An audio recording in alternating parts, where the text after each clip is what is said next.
Buqa boqyapti, lekin tarozisi yo'q aka-ukalar uchun, sizlar uchun ataylab shu videoni chiqardim. Aka-ukalar aniq hisob-kitob bo'yicha topishga yordam beradi. Hammaga assalomu alaykum deb qolamiz aka-ukalar. Buqa vaznini tarozisiz o'lchash hammaga manfaatli bo'ladi inshaalloh. Betadan like bosib, obuna bo'lishni esdan chiqarmaysizlar aka-ukalar. Sizlarga tushuntirishga harakat qilamiz. Ya'ni birinchi usul o'lchov va formula usuli deyiladi. Bo'yin aylana uzunligini o'lchang, tana uzunligini o'lchang va formulaga qo'yasiz. Ya'ni vazn kilogramm topish uchun bo'yin aylana uzunligini kvadrati ko'paytirilgan tana uzunligi va bo'lamiz 10800 soniga. Aka-ukalar, bu aniq ko'proq hisob-kitob yaqin javob chiqaradi. Siz hozir bitta chiroyli misol bilan shuni tushuntirishga harakat qilib o'tib ketaman. Diqqat bilan quloq solib ko'rib turasizlar, tomosha qilib turasizlar. Aka-ukalar, misol uchun bo'yin aylana uzunligi 180 cm bo'lsa, tana uzunligi 150 cm bo'lsa, vaznni topish uchun nima qilamiz? Ya'ni oddiy tarozisiz o'lchayapmiz. 180 ko'paytirilgan 180 ko'paytirilgan 150 taqsim 10800 ga, ya'ni buqamizning vazni 450 kg bo'lyapti aka-ukalar. Ya'ni oldingi oyoqlari bilan o'sha orqasidan, oldingi oyoqlarning orqasidan umuman o'sha lenta yoki metr bilan, asosan lentali metr bilan o'lchashingiz talab qilinadi. Ya'ni keyingi usulimiz taxminiy jadval usuli hisoblanadi. Bunda agar bo'yin aylana uzunligi 150 cm bo'lsa, taxminiy vesi 350, 160 bo'lsa, taxminiy vesi 400, 170 cm bo'lsa 450, 180 cm bo'lsa 500, 190 cm bo'lsa 600 kg atrofida hisoblashimiz mumkin bo'lar ekan, hurmatli aka-ukalar.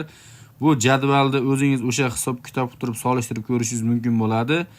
Aniq chiqmasa ham, lekin javob chiqishiga yaqin bo'ladi aka. Keyingi usulimiz aka-ukalar vizual baholash usuli, ya'ni o'rtacha ozg'in buqa, ya'ni ko'z bilan o'zingiz chamalab topishingiz mumkin. 300-400 kg atrofida, o'rtacha semiz buqa 500-600 kg atrofida, juda semiz buqamiz bo'lsa 700 kg dan plus, ya'ni 700 kg dan ko'p chiqishi mumkin. Vizual baholash usuli aka-ukalar, ko'z bilan chamalab turib o'zingiz o'sha hisob-kitob qilishingiz mumkin. Ozg'in buqalar deyapti 300-400, o'rtachalar 500-600, ya'ni semiz buqalar 700 kg yog'ini chiqaveradi aka-ukalar. Qo'shimcha ma'lumotlar uchun sizlarga aytib o'tib ketaman. Buqaning yoshi va oziqlanishi vaznga albatta ta'sir qiladi. Semizlik darajasi tana shakliga qarab aniqlanadi. O'rtacha buqaning vazni nasliga qarab 400 dan 900 kg bo'lishi mumkin, hurmatli aka-ukalar do'stlar. Xo'p, yana bitta usul bor. Uni sizlarga qo'shimcha ma'lumot uchun aytib ketishim mumkin. Bu usullar endi suvga solib turib, suvning sathi ko'tarilishiga qarab turib aniqlash mumkin, lekin buni juziy kamchiliklari bor aka-ukalar. Chunki katta suv bo'lishi kerak. Ko'proq suv bo'lmasa, buqani vesi ko'tarmaydi. Ya'ni 1 litrga suv agar ko'tarilsa yoki tushsa, har bitta 1 litrga 1 kg dan farq qilishi mumkin. Xulosa qilib aytganda aka-ukalar, eng aniq usul bu. Birinchi o'sha usulimiz bo'ladi, o'lchov va formula orqali hisoblash bo'ladi.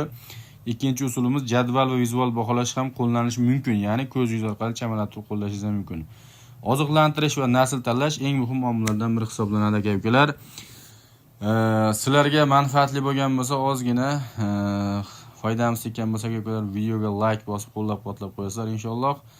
Manfaatli bo'lsa ham, foydamiz tekkan bo'lsa xursand bo'lamiz.